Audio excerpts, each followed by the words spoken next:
I'll introduce myself, but not too much about me. I came to see our lovely presenters, Sarah and Christy. But my name is Patricia Leon Guerrero, and I'm more than thrilled to be here as I was a 2004 Las Vegas Valley Charter Corps member. So celebrating our 10 years and having a conference here is pretty fantastic. And I currently lead our Latino engagement and partnership team at Teach for America. And so I just have the pleasure and distinct honor to help facilitate and really just introduce and pass the ball baton to two of our fantastic alums.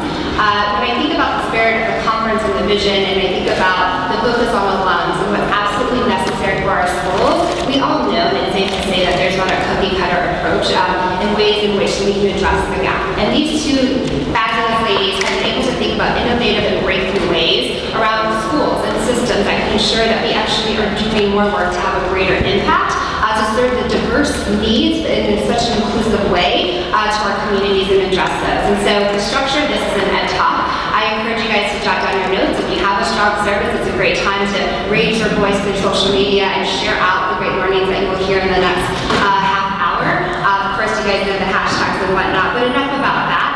There's not a Q&A portion. We're going to go right up until 4:15. Maybe a few minutes after, we want to do justice and give them the equivalent time that they have signed up for today. But our first up, we have Sarah, who's going to highlight the work that she's doing in Austin, Texas, and share a little bit about her story, but most importantly about her breakthrough approach and how she's creating opportunities for our students out in Texas. So I will pass it and be the lovely timekeeper and then make sure we transition out the time. So thank you, Sarah. Thank you so much.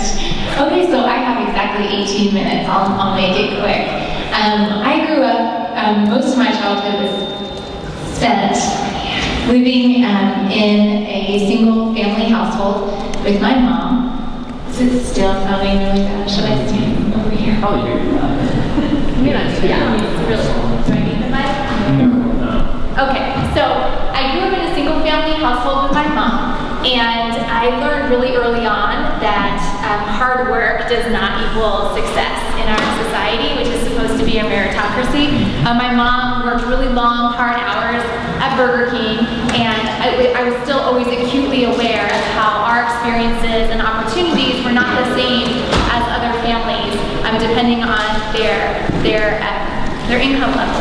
So I kind of carried that with me as I went to college, and that inspired me to major in American Studies and really dig into issues of power and social justice in this country. And we spent a lot of time sitting around in a circle talking about the world's problems. And so after 4 years of that, I was ready to actually get out and do something. But I'm old enough that Teach for America did not recruit at my university at the time, so I had no idea what TFA was. And so I instead joined AmeriCorps and worked as an early intervention. I recruited and trained reading tutors for the public school system. And so I was in and out of schools, and for the first time I saw the achievement gap firsthand. And I saw that really the kind of school you go to depends on your income. But at the same time, I saw the immense power that an individual teacher can have in a single classroom. And that's when I found my way to Teach for America. So I was placed in rural Louisiana, along the bayou in the middle of the sugarcane fields out there, and had an amazing experience living in a small town. Just the sense of history and the connection to families. It was so profound, and I felt really honored to be there. There were a lot of things that I struggled with in rural Louisiana. So for example, we had a one-size-fits-all approach to teaching and learning. We had a math pacing chart that we had to follow every single day. There was a different objective that we had to cover, and it didn't matter if children didn't master it. We just had to march, step, move forward. And I found that my children who were higher performing were getting bored, and my children who were struggling were just tuning out and getting frustrated. And I just had to march forward with this curriculum. And so I went to my principal and I said, what do you think about implementing centers? Letting me implement centers in my classroom so I can group the children more homogeneously, they can work on objectives, they're at their level. I think they'll make better progress. And she said, well, that's not what we do in this district. We do direct instruction, guided practice, independent practice. She said, but we're willing to give you a special permission if you apply for it and write this project plan. And so I did it, and I implemented centers, and the results were just amazing. Letting children work at their level, they make much more efficient and effective progress. The other thing I was really struggling with in my rural Louisiana placement was corporal punishment. A principal had a paddle on the wall and she used it on the children. And that was really hard for me and just with my belief system. And so I tried never to send my children to the principal's office, which as a first-year corps member is a little bit challenging. So I used all sorts of positive reinforcement systems. I had individual raffle tickets that went into the super duper jar. I had team points. I had whole class points on the path to success. We had star student of the week, superstar student of the week. I mean, really the list goes on and on. But all these rewards worked. My kids were super motivated. Their achievement scores skyrocketed. They were kind. They loved school. But then they would graduate into 4th grade and all of that would dissipate. And their teachers would come back to me and say, like, how did you ever get so-and-so to do anything? And I'm like, what? He was always motivated. What are you talking about? And at first I thought it was because I was a first-year teacher. So I went into my 2nd year and I was like, okay, this year I'm going to make a real difference. And then the same thing happened. So I stayed for a 3rd year in my placement site thinking, okay, I'm going to become a better teacher and I'm going to get these things to stick with my kids when they go into 4th grade. But the same problem kept repeating. So then I decided, well, maybe I need to work at a school where there's consistently good teaching year after year after year, and maybe that is what will cause a true transformation. So that's how I found my way to the original KIPP school in Houston. I taught 6th grade reading and writing, and I loved being in that environment with some of the most dedicated, amazing, inspiring colleagues imaginable. I mean, just being next to people in my old school, you know, from 3:50 to 4 o'clock was our planning time, like our conference time. So you couldn't check out, the children had left, but you couldn't check out of school yet. So everyone would stand around the time clock with their cards in their hand, just waiting the 10 minutes till 4, and then they would punch out and get out of there. So I was coming from that environment, and an environment where teachers would say things like, well, he's a crack baby, like he'll never amount to anything. Then I got to KIPP, and it was like, we don't give up on any child. We believe that any child can learn, and we'll do whatever it takes to ensure that that child reaches success. So I learned so much in that environment about personal responsibility and accountability and true commitment and relentless pursuit.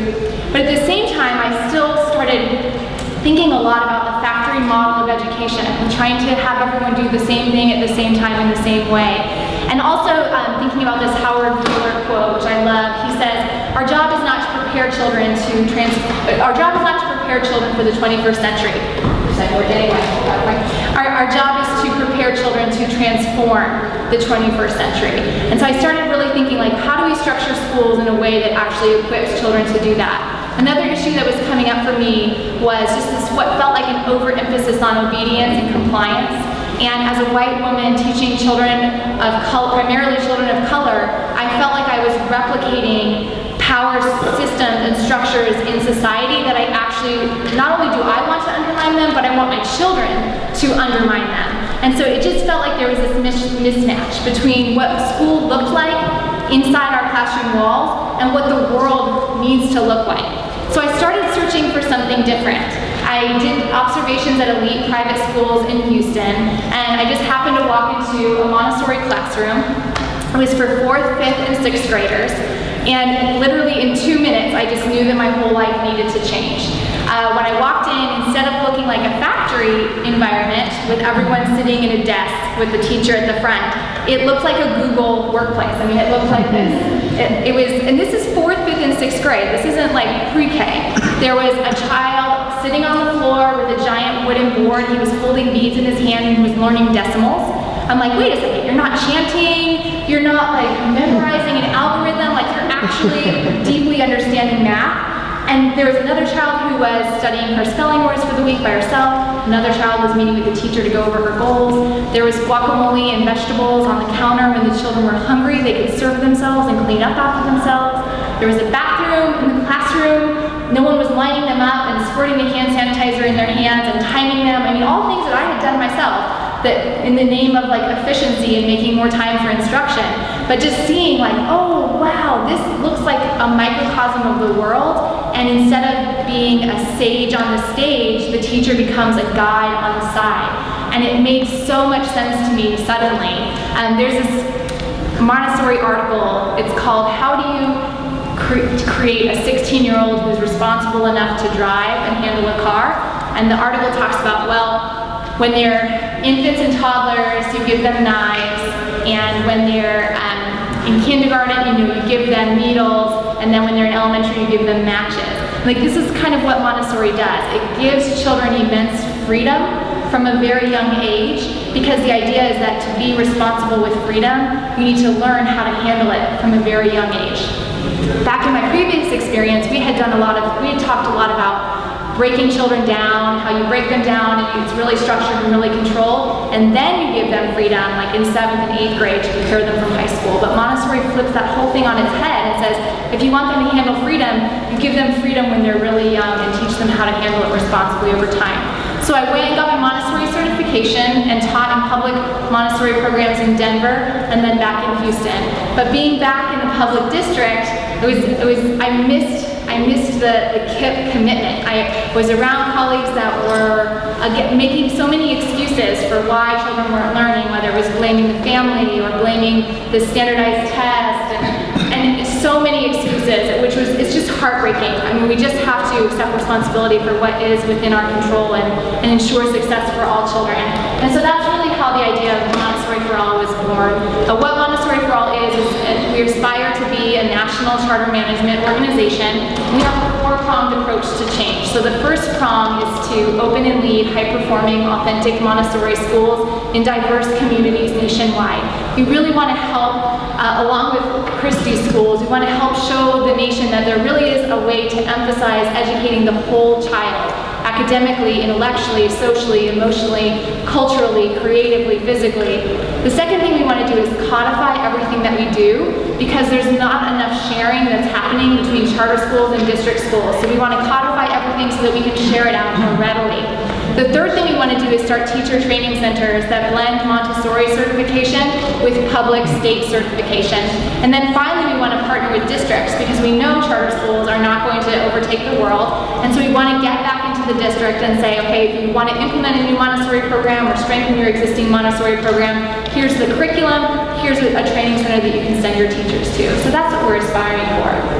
In terms of what we're trying to do is we're blending the best of what's happening in authentic Montessori environments, which are things like multi-age classrooms, interdisciplinary learning, mastery-based instruction, differentiated instruction, an emphasis on educating the whole child, focus on intrinsic motivations. We're keeping those core components of what makes Montessori Montessori, and then we're blending it with the best of what's happening in high-performing charter schools, such as a really strict alignment between the curriculum and the standards, personal accountability, data-driven decision-making, a commitment to all children,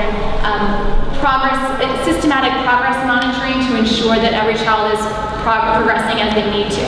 And that's what we're putting together to make Montessori for All. We're opening our first school in Austin in 2 weeks. We're opening with 3-year-olds through 3rd grade, and then we're adding a grade level every year through 8th grade, so we'll be with families for 11 years. We're actually opening also an infant and toddler program, because we believe that the earlier we start with children, the faster we can close those gaps and even prevent the gaps from forming in the first place. We're expanding to San Antonio in 2016, which is the other major Texas city that does not have any public Montessori options. And then we hope to expand nationally in 2018. We aspire to create racially, culturally, and socioeconomically diverse schools for a variety of reasons. I mean, our heart is in low-income communities and creating access, but we actually believe that low-income children learn better in environments where there's access to more social capital, where we can't educate children in really homogenous environments and then expect them to go to college where it looks really different and expect them to be as successful as possible. So that's part of creating, and the other piece is just we want to fight segregation within our own city. We want to help be part of the solution for creating a city that's less segregated. So we aspire to serve about 65% free and reduced lunch children. We've debated a lot between what is that good ratio when you want a heterogeneous school, what's the ideal ratio. Right now, our numbers are actually lower than we aspire to, just because we've been overwhelmed with middle and upper class families wanting Montessori for their children. Even though we put provisions into our charter to limit our geographic boundaries, we bought property in a high poverty area within Austin, we still had this influx of families. So it's something that we're dealing with as an organization. But we're excited about the work that lies ahead. We are very focused on being a gap closing school. In Austin, it's interesting. You think, I don't know what you think about Austin, probably music, food, hipsters. Austin actually had, in 2011 when the NAEP scores came out, Austin had the second greatest achievement gap behind, of major urban areas behind Washington, D.C. And when the information came out in our city was celebrating how high performing our highest performing children are. And they're all white and they're all west of the interstate. And so it's such an interesting situation. And our charter schools are doing an amazing job of increasing achievement levels, and they are performing leaps and bounds above where the local district schools are. But when you look at the achievement levels on an absolute scale and you look at the children on the west side of town, there's still a gap. And so we're thinking about how do we close that gap. We think we start earlier with children as young as 3 years old, and hopefully infants and toddlers as well when families are looking for high quality daycare. We also are using a response to intervention process where we are providing differentiated amounts of tutoring, because the problem in Montessori is it's 100% differentiated. So the higher performing children are here, lower performing children are here, and it's differentiated, so they're going to go like this. And the gap will always persist. So that's why we're using differentiated intervention time to provide more intervention time for the children who are struggling to help close those gaps. And then the other piece of closing the gap is related to culturally responsive education and making sure that our curriculum and that our teachers, that everything about our school affirms our children and their identities so that it helps build this strong foundation from which they can learn. You must have felt my like one word. Yeah. Thank you so much. Thank you, Sarah, for sharing.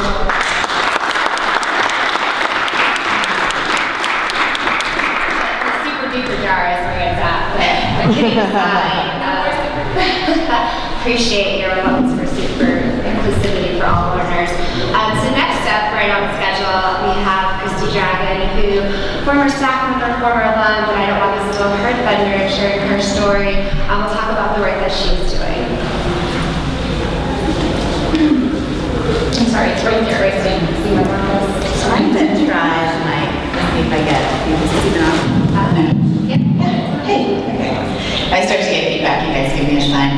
My name is Christy Dragon, and I am the Chief Executive Officer at Citizens of the World Charter Schools. Thank you for having me today. I'm excited to share my story, and in so doing, I'm going to share the story of our organization, because the stories are very intertwined, actually. So, if I had to come up with two summative feedback, a little bit. All right, I'm going to try. Do you want this one? Oh, well. Yeah. All right, you guys just have to tell me. I'm very impressed with Sarah's volume and consistency. So if I had to come up with two summative statements that describe our work before I get into my personal background, I would share with you both our purpose statement and our mission statement. So our purpose statement up here on the screen, we actually created Citizens of the World to maximize human potential by strengthening the bonds among us and creating true citizens of the world. And the hope is that this would apply 100 or 200 years from now. Juxtapose that to our mission statement, which is something that we hope to accomplish actually in the next 10 to 30 years. We hope to impact and expand the definition of an excellent education by really talking about what it contains, requires, and accomplishes.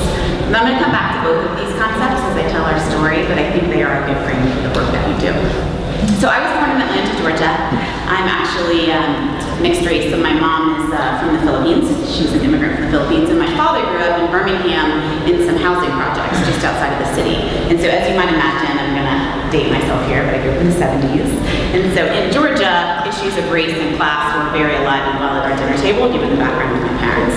But the issue of education was also very alive and well, because my father had used educational opportunity to actually create all kinds of choice in his life. He graduated from high school. He was given the opportunity to go to college. Someone paid for it for him. He went to college, and then he went on to law school and graduated and was a practicing attorney. And that wasn't the case for many of his friends and even his siblings, who were not given the same opportunities, couldn't access them for a variety of reasons, and therefore didn't have the same life choices. So education and the importance of education was definitely something that we talked about a lot as I was growing up. I actually did go to Montessori school, so I'm very excited about what Sarah's doing in Texas. As I grew up, I actually followed in my father's footsteps, so I went to the University of Alabama for college, and then I went to the University of Georgia for law school. And I wasn't super excited about being a lawyer, to be honest, but I had received a scholarship, and in lieu of something else that I was super excited about, I thought, let me go and figure out if I can find my passion. And I didn't actually, for the first 2 years, find my passion. I very much enjoyed the experience, and I was so grateful for it, and I was challenged and pushed. But my third year in law school, we had something called a third-year practice act. And basically, if there were areas of the law where there were not enough attorneys, they would allow you to try cases. And so I was put in juvenile public defense court. Now, this was under the supervision of an attorney, of course, so I had a lot of support. But I basically had 3 clients, and they were all African American, all boys, all under the age of 10, repeat offenders, and some of them were presented either shackled at the wrist or shackled at the wrist and ankle. And seeing this was horrifying. I found myself feeling a little bit of rage that this is the way that we were dealing with children of that age, but also just feeling very concerned about what was going to happen after this little stop with me in juvenile court. So I very naively thought, I wonder if more conflict management would help. So I went and got engaged in their schools. Now, I had gone to public school in the same state that I was attending law school, different zip code. And up until this point, I didn't know that there was an achievement gap. But as soon as I walked into the schools that my clients were attending, I saw that they were not going to have the same educational opportunities that I did, and it was just a function of where they lived.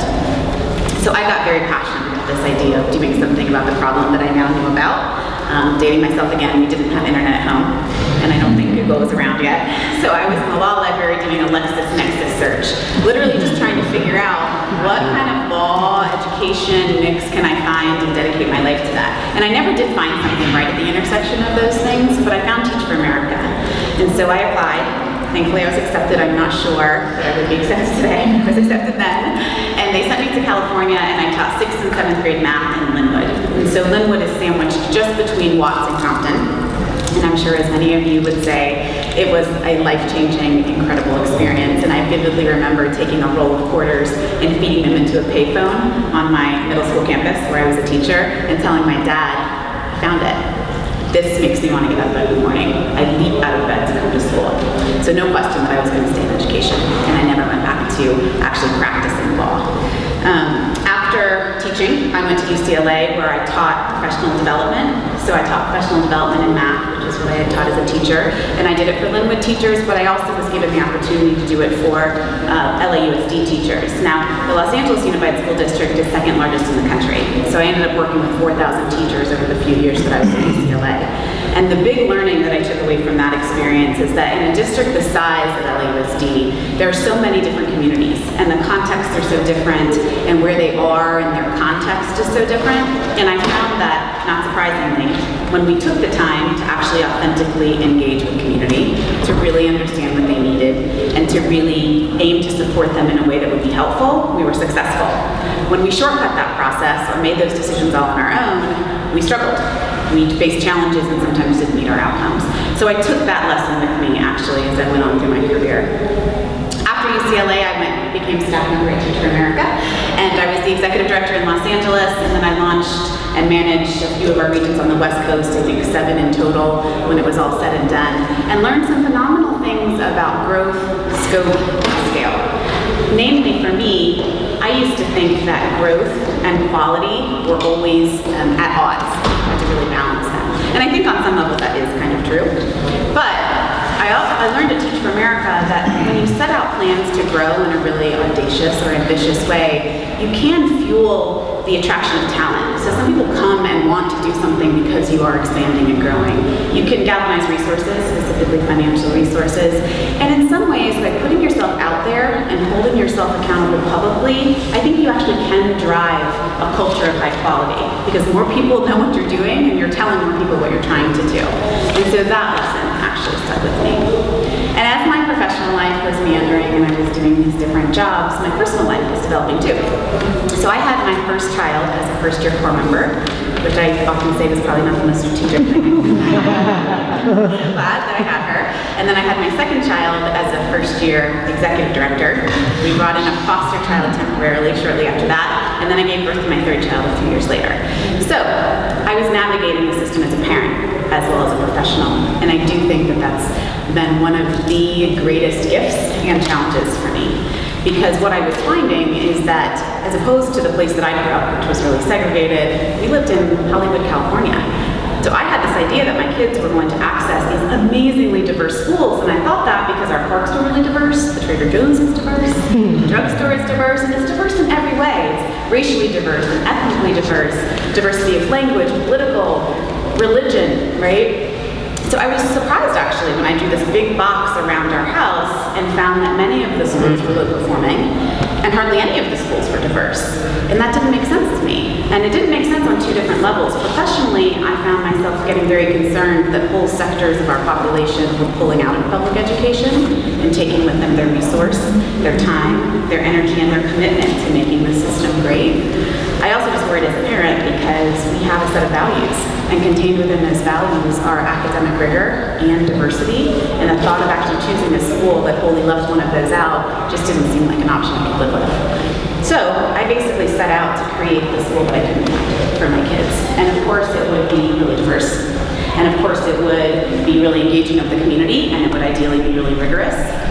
And while I didn't have the language at the time, there was this other stuff that I was looking for.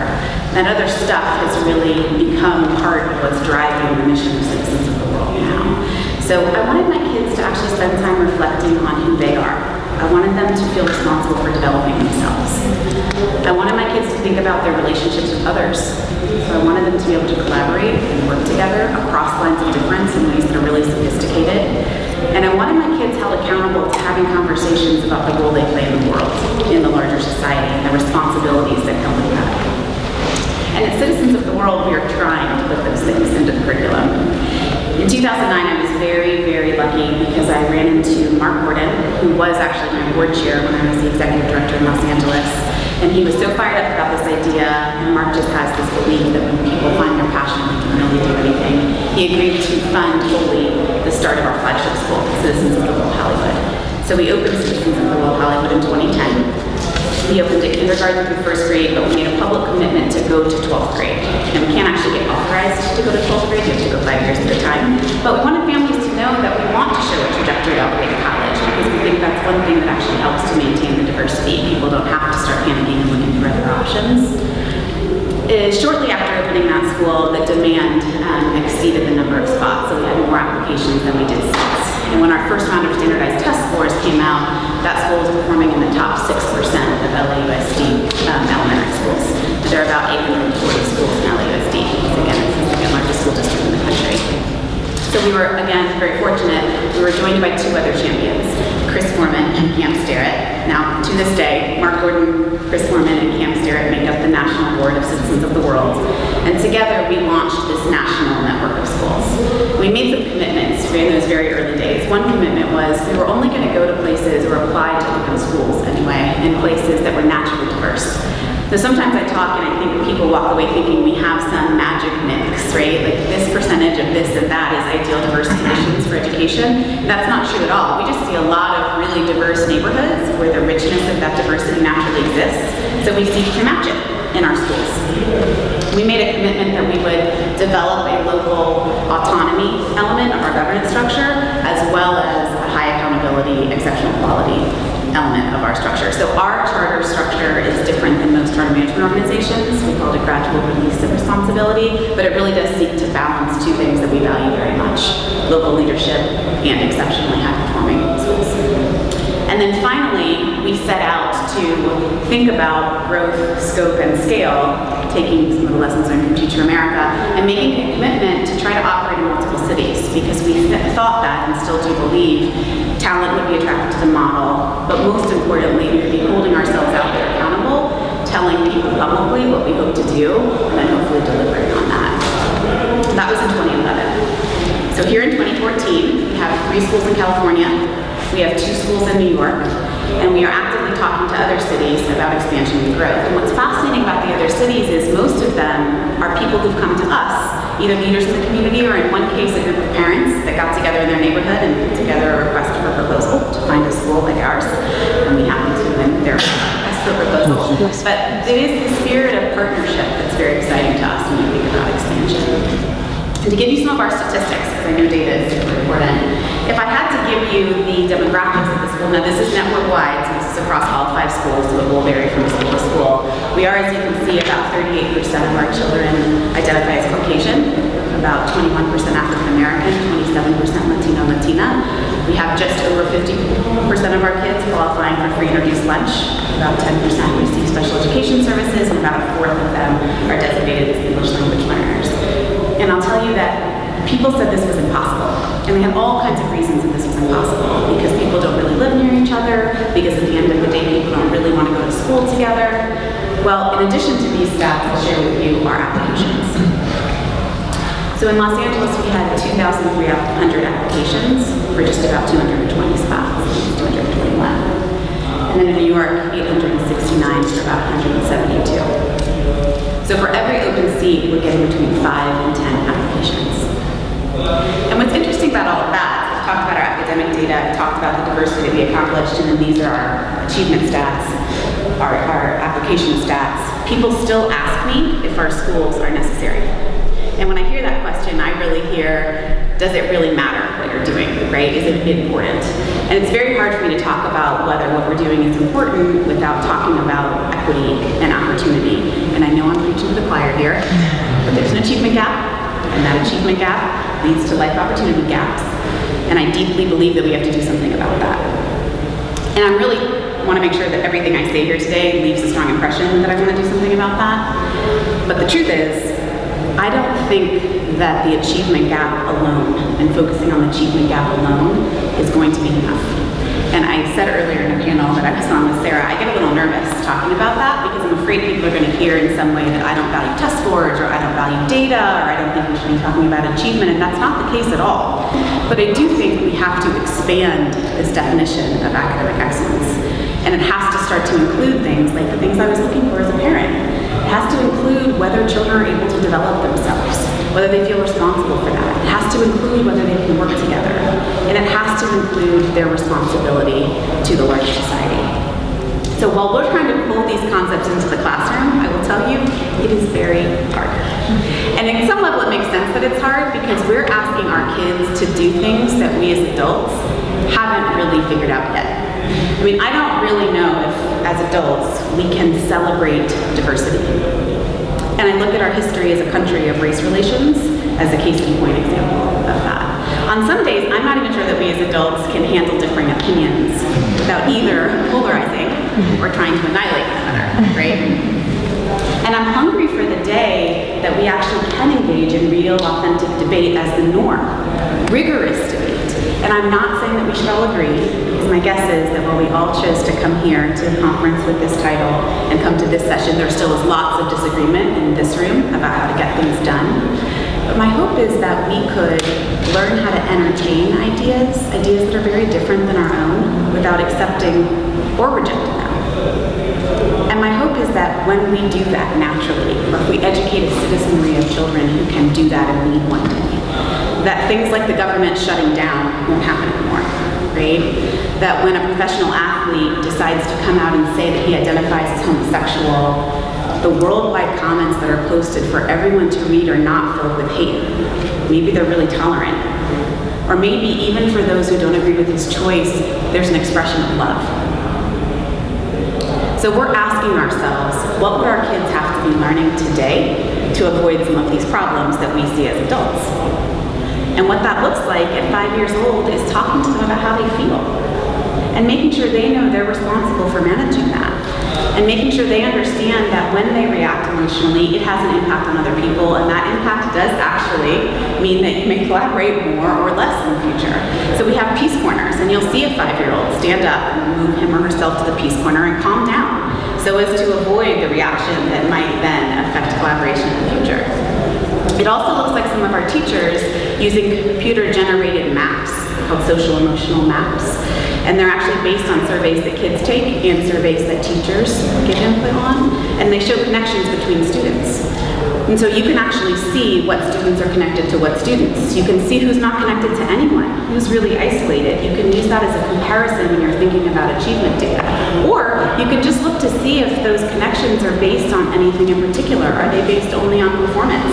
Do they run along race and class lines? Because if they do, I think that's an interesting thing to think about when you're thinking about professional development and support for that teacher. And as our kids get older, I've been to Hollywood, our founding flagship school, and watched second graders participate in conversations about their role in society, or their role in the world. So there's a migrant farming unit that our kids participate in, and they're assigned to farm teams, and then they're given variables. So the variables are everything from the weather, their rate of pay, does the farm use pesticides, is anyone sick on their team? And it's not surprising that when you put kids in real world examples, there are no easy answers, right? So they of course are held accountable to making connections to both historical figures they're studying, they're held accountable to making connections to governmental structures, but they're also held accountable to whether or not they can collaborate. So at the end of this activity, they are held accountable to whether they can find a way forward. And what I find so inspiring is that at the age of 7 or 8, these kids are so naturally committed to finding a way forward together.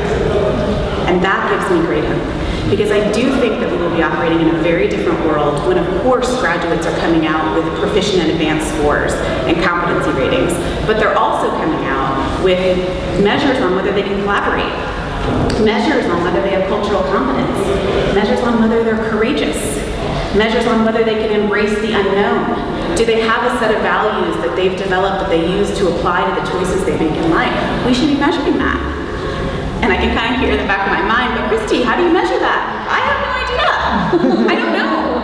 But I don't think that stops us from talking about it.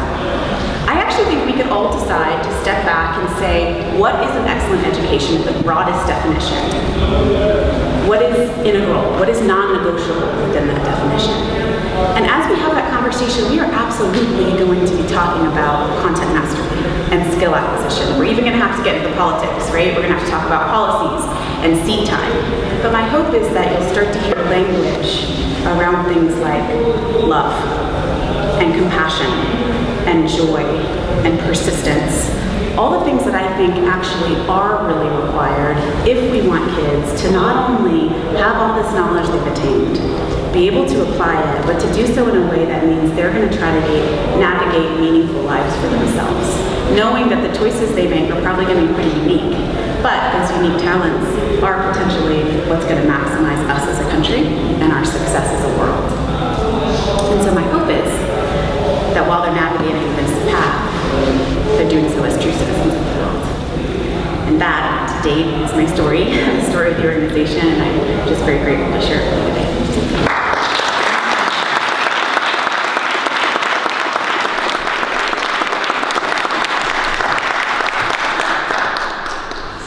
Thank you again for both of you for sharing your vision and never losing sight of your passion and staying true to this work. Because of you all and each of you, we are getting closer and closer to hopefully achieving one day.